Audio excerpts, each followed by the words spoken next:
بسم اللہ الرحمن الرحیم۔ السلام علیکم ورحمۃ اللہ وبرکاتہ۔ ایک بار درود پاک پڑھ لیجئے۔ حضرت ابراہیم علیہ السلام کی پہلی شادی اپنی چچا زاد حضرت سارہ سے ہوئی، لیکن وہ ایک عرصے تک اولاد کی نعمت سے محروم رہے۔ ایک دن حضرت سارہ نے ان سے فرمایا کہ آپ ہاجرہ سے شادی کر لیں، شاید اللہ تعالیٰ ان کے وطن سے اولاد فرما دیں۔ دراصل یہ سب کچھ من جانب اللہ ہی تھا۔ چنانچہ آپ علیہ السلام نے حضرت ہاجرہ کو اپنی زوجیت میں لے لیا اور پھر شادی کے 1 سال بعد ہی انہوں نے حضرت اسماعیل علیہ السلام کو جنم دیا۔ اس وقت حضرت ابراہیم علیہ السلام کی عمر مبارک 86 سال تھی۔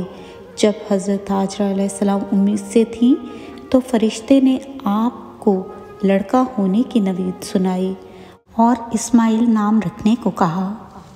حضرت اسماعیل علیہ السلام 1800 قبل مسیح میں پیدا ہوئے۔ جب حضرت ابراہیم علیہ السلام دعاؤں، آرزوؤں اور تمناؤں کے بعد پیرانہ سالی میں پہلے فرزند کی پیدائش پر خوشیوں کا بھرپور اظہار بھی نہ کر پائے تھے کہ انہیں ایک اور آزمائش سے گزرنا پڑا۔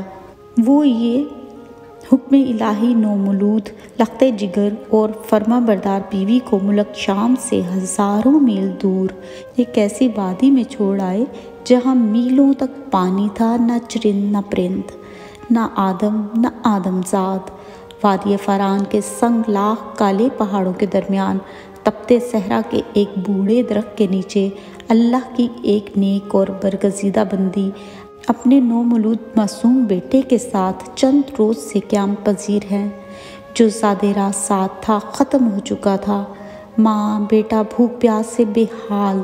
ماں کو اپنی فکر تو نہیں، لیکن بھوکے پیاسے بچے کی بے چینی پر ممتا کی تڑپ فطری امر ہے۔ لیکن اس لک و دک صحرا میں پانی کہاں؟ جوں جوں لخت جگر کی شدت پیاس میں اضافہ ہو رہا تھا، ممتا کی ماری ماں کی بے قراری بھی بڑھتی جا رہی تھی۔ اسی حالت اضطراب میں قریب واقع پہاڑی صفا پر چڑھی کہ انہیں شاید کسی انسان یا پانی کا کوئی نشان مل جائے، لیکن بے سود تڑپتے دل کے ساتھ بھاگتے ہوئے ذرا دور دوسری پہاڑی مروا پر چڑھیں، لیکن بے فائدہ۔ اس طرح دونوں پہاڑیوں کے درمیان پانی کی تلاش میں 7 چکر مکمل کر لیے۔ ادھر اللہ جل شانہ نے حضرت جبرائیل امین کے ذریعے شیر خوار اسماعیل کے قدموں تلے دنیا کے سب سے متبرک اور پاکیزہ پانی کا چشمہ جاری کر کے رہتی دنیا کے لیے یہ پیغام دے دیا کہ اللہ پر توکل کرنے والے صابر و شاکر بندوں کو ایسے ہی بیش قیمت انعامات سے نوازا جاتا ہے۔ حضرت عبداللہ بن عباس سے روایت ہے کہ نبی کریم صلی اللہ علیہ وآلہ وسلم نے فرمایا، اللہ پاک حضرت اسماعیل علیہ السلام کی والدہ پر رحمت فرمائے، اگر وہ پانی سے چلو نہ بھرتیں اور اسے رکنے کا اشارہ نہ کہتیں تو وہ ایک بہتا ہوا چشمہ ہوتا۔ آب زمزم غذا بھی ہے اور شفا بھی، دوا بھی ہے اور دعا بھی۔ اللہ تعالیٰ نے نہ صرف ماں بیٹے کے لیے بہترین غذا کا بندوبست کیا بلکہ تا قیامت مسلمانوں کے فیض یاب ہونے کا وسیلہ بنا دیا۔ حضرت ہاجرہ اپنے صاحبزادے کے ساتھ وہیں رہ رہی تھیں کہ ایک روز عرب کے قبیلے بنو جرہم کے کچھ لوگ پانی کی تلاش میں وہاں پہنچے اور حضرت ہاجرہ کی اجازت سے وہاں رہائش اختیار کر لی۔ پھر دوسرے قبائل بھی وہاں آ کر آباد ہوئے اور وہ یوں دیکھتے ہی دیکھتے وہ سنسان صحرا دنیا کے سب سے مقدس و متبرک اور عظیم شہر مکہ مکرمہ میں تبدیل ہو گیا۔ حضرت ہاجرہ نے بیٹے کی پرورش اور تعلیم و تربیت پر خصوصی توجہ دی۔ 13 سال کا طویل عرصہ پل جھپکتے گزر گیا۔ حضرت اسماعیل علیہ السلام مکے کی مقدس فضاؤں میں آب زمزم پی کر اور صبر و شکر کی پے کر عظیم ماں کی آغوش تربیت میں پروان چڑھتے ہوئے بہترین صلاحیتوں کے مالک خوبصورت نوجوان کا روپ دھار چکے تھے۔ ایک دن حضرت ابراہیم علیہ السلام تشریف لائے اور فرمایا، اے بیٹا، میں خواب میں دیکھتا ہوں کہ گویا تمہیں ذبح کر رہا ہوں، تو تم سوچو کہ تمہارا کیا خیال ہے؟ فرما بردار بیٹے نے سر تسلیم خم کرتے ہوئے فرمایا، ابا جان، آپ کو جو حکم ہوا ہے وہی کیجیے، اللہ نے چاہا تو آپ مجھے صابرین میں سے پائیں گے۔ حضرت اسماعیل علیہ السلام کا یہ سعادت مندانہ جواب دنیا بھر کے بیٹوں کے لیے آداب فرزندگی کی شاندار مثال ہے۔ اطاعت و فرما برداری اور تسلیم و رضا کی اس کیفیت کو علامہ اقبال نے یوں بیان کیا ہے، یہ فیضان نظر تھا یا کہ مکتب کی کرامت تھی، سکھائے کس نے اسماعیل کو آداب فرزندگی۔ حضرت ابراہیم علیہ السلام نے بیٹے کا جواب سنا تو انہیں سینے سے لگایا اور حضرت حاجرہ کے پاس لے آئے۔ فرمایا، اے حاجرہ، آج ہمارے نور نظر کو آپ اپنے ہاتھوں سے تیار کر دیجئے۔ ممتا کے مقدس چینی اور انمول جذبوں میں ڈوبی ماں نے اپنے اکلوتے بیٹے کو نئی پوشاک پہنائی، آنکھوں میں سرما لگایا، سر میں تیل اور خوشبو میں رچا بسا کر باپ کے ساتھ باہر جانے کے لیے تیار کر دیا۔ اسی اثنا میں حضرت ابراہیم علیہ السلام بھی ایک تیز دھار چھری کا بندوبست کر چکے تھے، پھر بیٹے کو ساتھ لے کر مکے سے باہر مینا کی جانب چل دیے۔ شیطان نے باپ بیٹے کے درمیان ہونے والی گفتگو سن لی، اور جب اس نے صبر و استقامت اور اطاعت خداوندی کا یہ روح پرور منظر دیکھا تو وہ مضطرب ہو گیا۔ اس نے باپ بیٹے کو اس قربانی سے باز رکھنے کا فیصلہ کر لیا۔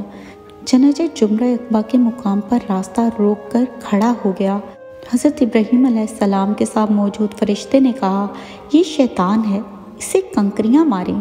حضرت ابراہیم علیہ السلام نے اللہ اکبر کہہ کر اسے 7 کنکریاں ماری، جس سے وہ زمین میں دھنس گیا۔ ابھی آپ کچھ ہی آگے بڑھے تھے کہ زمین نے اسے چھوڑ دیا اور وہ جمرہ وسطیٰ کے مقام پر پھر ورغلانے کے لیے موجود ہوا۔ حضرت ابراہیم علیہ السلام نے دوبارہ کنکریاں ماری اور وہ پھر زمین میں دھنسا، لیکن آپ کچھ ہی آگے بڑھے تھے کہ وہ جمرہ اولا کے مقام پر پھر موجود تھا۔ حضرت ابراہیم علیہ السلام نے تیسری بار اللہ اکبر کہہ کر کنکریاں ماری تو وہ زمین میں دھنس گیا۔ اللہ تبارک و تعالیٰ کو ابراہیم خلیل اللہ کا شیطان کو کنکریاں مارنے کا عمل اس قدر پسند آیا کہ اسے رہتی دنیا تک کے لیے حج کے واجبات میں شامل کر دیا۔ اور جب شیطان کے جسم کو کنکریوں نے زخموں سے چور کر دیا تو اسے اچانک ایک نئی چال سوجی۔ وہ عورت کا بھیس بدل کر بھاگم بھاگ حضرت حاجرہ کی خدمت میں حاضر ہوا اور بولا، اے اسماعیل علیہ السلام کی ماں، تمہیں علم ہے کہ ابراہیم علیہ السلام تمہارے لخت جگر کو کہاں لے گئے؟ حضرت حاجرہ نے فرمایا، ہاں وہ باہر گئے ہیں، شاید کسی دوست سے ملنے گئے ہوں گے۔ شیطان نے اپنے سر پر ہاتھ مارتے ہوئے کہا، وہ تیرے بیٹے کو ذبح کرنے وادی مینا میں لے گئے ہیں۔ حضرت حاجرہ نے حیرت اور تعجب کا اظہار کرتے ہوئے فرمایا، یہ کیسے ممکن ہے کہ ایک شفیق اور مہربان باپ اپنے چہیتے اور اکلوتے بیٹے کو ذبح کر دے؟ اس موقع پر بے ساختہ شیطان کے منہ سے نکلا، وہ یہ سب اللہ تعالیٰ کے حکم پر کر رہے ہیں۔ یہ سن کر صبر و شکر اور اطاعت و فرما برداری کی پے کر اللہ کی برگزیدہ بندی نے فرمایا، اگر یہ اللہ کا حکم ہے تو ایک اسماعیل علیہ السلام کیا، اس کے حکم پر تو 100 اسماعیل علیہ السلام قربان ہیں۔ شیطان یہاں سے نامراد ہو کر واپس مینا کی جانب پلٹا، لیکن وہاں کا ایمان افروز منظر دیکھ کر اپنے سر پر خاک ڈالنے پر مجبور اور چہرہ پیٹنے پر مجبور ہو گیا۔ وادی مینا کے سیاہ پہاڑ نیلے شفاف، آسمان پر روشن آگ برساتا، سورج فلک پر موجود تسبیح و تہلیل میں مصروف ملائکہ، اللہ کی راہ میں اپنی متاع عزیز کی قربانی کا محیر العقول منظر دیکھنے میں محو تھے۔ مکے سے آنے والی گرم ہوائیں بھی مینا کی فضاؤں میں موجود عبادت و اطاعت، تسلیم و رضا اور صبر و شکر کی ایک عظیم داستان رقم ہوتے دیکھ رہی تھیں۔ روایت میں آتا ہے کہ جب حضرت ابراہیم علیہ السلام نے حضرت اسماعیل علیہ السلام کو لیٹنے کی ہدایت کی تو حضرت اسماعیل نے فرمایا، ابا جان، میں پیشانی کے بل لیٹتا ہوں تاکہ آپ کا چہرہ مجھے نظر نہ آئے، اور آپ بھی اپنی آنکھوں پر پٹی باندھ لیں تاکہ آپ مجھے ذبح کر رہے ہوں تو شفقت پدری کے امر الہی پر غالب آنے کا امکان نہ رہے۔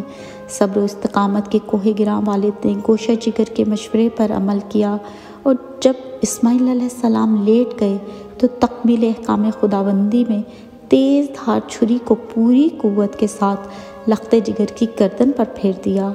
باپ بیٹے کی اس عظیم قربانی پر قدرت خداوندی جوش میں آئی، اور اللہ جل شانہ کے حکم سے حضرت جبرائیل علیہ السلام جنت کے باغات میں سے پلے سفید رنگ کے خوبصورت مینڈے کو لے کر حاضر ہوئے۔ ابراہیم خلیل اللہ نے ذبح سے فارغ ہو کر آنکھوں سے پٹی ہٹائی تو حیرت زدہ رہ گئے۔ بیٹے کی جگہ ایک حسین دمبا ذبح پڑا ہوا تھا، جبکہ حضرت اسماعیل علیہ السلام قریب کھڑے مسکرا رہے تھے۔ اسی اثنا میں غیب سے آواز آئی، اے ابراہیم، تم نے اپنا خواب سچ کر دکھایا۔ بے شک ہم نیکی کرنے والوں کو ایسا ہی بدلہ دیا کرتے ہیں۔ حضرت ابراہیم علیہ السلام اور حضرت اسماعیل علیہ السلام کی اس بے مثال جذبہ اثار، اطاعت و فرمانبرداری، جرأت و استقامت، تسلیم و رضا اور صبر و شکر پر مہر تصدیق کے ثبت کرتے ہوئے اللہ تعالیٰ نے قرآن پاک میں فرمایا، اور ہم نے اسماعیل علیہ السلام کی عظیم قربانی پر ان کا فدیہ دے دیا۔ اللہ رب العزت کو اپنے دونوں برگزیدہ اور جلیل القدر بندوں کی یہ ادا اس قدر پسند آئی کہ اسے اطاعت و عبادت اور قربت الہی کا ذریعہ قرار دیتے ہوئے قیامت تک کے لیے جاری فرما دیا۔ سبحان اللہ۔